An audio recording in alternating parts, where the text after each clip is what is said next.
राम राम। कहते हैं आप कितने भी महान क्यों ना हो, लेकिन जब आपका समय आता है, आपका दिन खराब होता है, आपका समय खराब होता है, तब बड़ी से बड़ी कोशिश करने पर भी आप कुछ नहीं कर सकते। सिकंदर महान, जिसका नाम आप सब ने सुना होगा,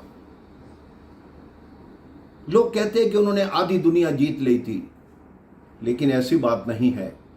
उन्होंने 15% दुनिया अवश्य जीती थी, लेकिन जब भारत के उत्तरी भाग में वो आए तो उनकी सेना को कड़ी टक्कर मिली राजा पोरुस से।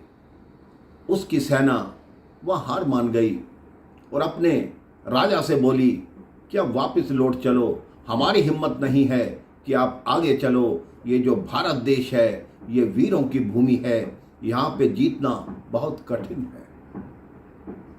सिकंदर ने वापस जाते हुए सोचा कि ये भारत भूमि में राजाओं का इतना प्रभाव क्यों है, इनमें इतनी शक्ति कहाँ से आती है। तब किसी ने सिकंदर को बताया कि यहाँ के जो साधु हैं, यहाँ के जो संत हैं, वो इतनी तपस्या करते हैं जिसका प्रभाव राजाओं को मिलता है, इसलिए राजाओं को हराना कठिन हो जाता है। तो सिकंदर ने सोचा कि मैं भी यहाँ के किसी संत को अपने साथ लेकर जाऊंगा।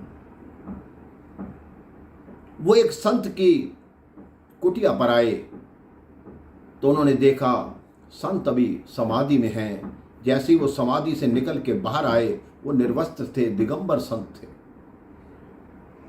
संत जैसे ही बाहर आए, सिकंदर की सेना ने जयकार करना शुरू किया कि सिकंदर महान की जय हो, सिकंदर महान की जय हो। संत के चेहरे पर मुस्कुराहट आ गई। सिकंदर ने कहा, आपने मुझे पहचाना नहीं, मैं सिकंदर महान हूं। संत फिर भी चुप रहे। सिकंदर ने कहा, आपको मेरे साथ मेरे देश चलना होगा। उस संत ने कहा, मैं आपके देश नहीं चल सकता। सिकंदर ने कहा, आप मुझे जानते नहीं, मैं कितना बड़ा वीर हूं, मैं अभी आपका वध कर दूंगा, आप मुझे मना कैसे कर रहे हैं। तो उस संत ने क्या कहा, बड़ी सुनने वाली बात है। उस संत ने कहा, तुम महान कहां से हो गए, तुम तो मेरे गुलाम के भी गुलाम हो। सिकंदर और क्रोधित हो गया कि ये क्या कह रहे हो, मैं तुम्हारे गुलाम का भी गुलाम हूं, मुझे इसका स्पष्टीकरण दो, बताओ कि तुमने ये क्यों कहा। तब उस साधु ने कहा, उस संत ने कहा कि जो गुस्सा है वो मेरा गुलाम है, मैं जब चाहूं तभी गुस्सा आएगा, अन्यथा नहीं आएगा। और वही गुस्सा तुम कर रहे हो, अर्थात तुम गुस्से के गुलाम हो।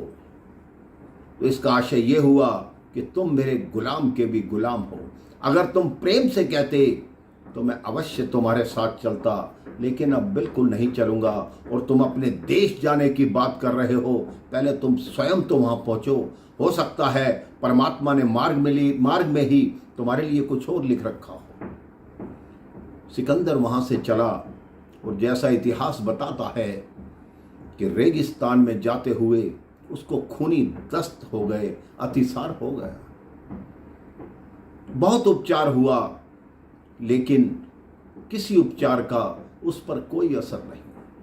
उसके साथ विश्व के माने हुए हकीम थे, उसके गुरु अरस्तु थे, लेकिन किसी की दवा से उसको कोई फर्क नहीं पड़ रहा था। उसने अपने गुरु और अपने हकीम से कहा कि आप कैसी दवा दे रहे हैं जिससे मेरे दस्त नहीं रुक रहे। तो जो उनके हकीम और उनके गुरु थे, वो उनको कहा कि आप हमारे साथ नदी किनारे चलिए। सिकंदर उनके साथ नदी किनारे गया। जो दवा सिकंदर को दी जा रही थी, उसकी एक बूंद उस हकीम ने नदी में डाली, नदी का पानी जम गया। उस हकीम ने कहा, देखिए सिकंदर महान, जो दवा मैं आपको दे रहा हूं उससे नदी का पानी रुक गया, लेकिन आपके दस्त नहीं रुक रहे। इसका आशय ये हुआ कि आपका समय आ गया, अब आपके जाने का तैयारी कीजिए। तब सिकंदर ने आदेश दिया कि मैं सिकंदर महान हूं, जब मैं अपने आप को भगवान से बचा नहीं पा रहा, तो दुनिया को ये संदेश दो, जब मैं मरूं तो मेरे हाथ मेरी अर्थी के बाहर रखना, मेरी हथेलियां आकाश की तरफ रखना, ताकि लोग ये सबक ले सकें कि सिकंदर जिसने इतनी दुनिया जीत ली, जब संसार से जा रहा है तो दोनों हाथ खाली लेकर जा रहा है। जो कमाई करनी है पुण्य की कमाई करो, वरना सिकंदर की तरह खाली हाथ रह जाओगे, ना आपके हिस्से में कोई पुण्य आएगा। ऊपर जाकर भी पाप के भागी बनते हुए ऊपर जाकर भी नरक की यातना को झेलोगे। आप अपने जीवन में ये सोच लीजिए कि सिकंदर जैसा महान राजा हमें कैसा सबक देकर गया कि खाली हाथ इंसान जाता है। तो आप अपने पुण्य की पूंजी को इतना जमा कीजिए कि संसार कहे कि वाकई ही क्या आदमी था। जब तक आपका जीवन है तो हर जीवन के बाद मरण होता है, लेकिन अगर आपने अच्छे कार्य किए हैं तो आपका हमेशा स्मरण होता है। अच्छे कार्य कीजिए, सबका भला कीजिए, सबको सुखी रखिए, सबको खुश रखिए। राम राम, जय श्री राम।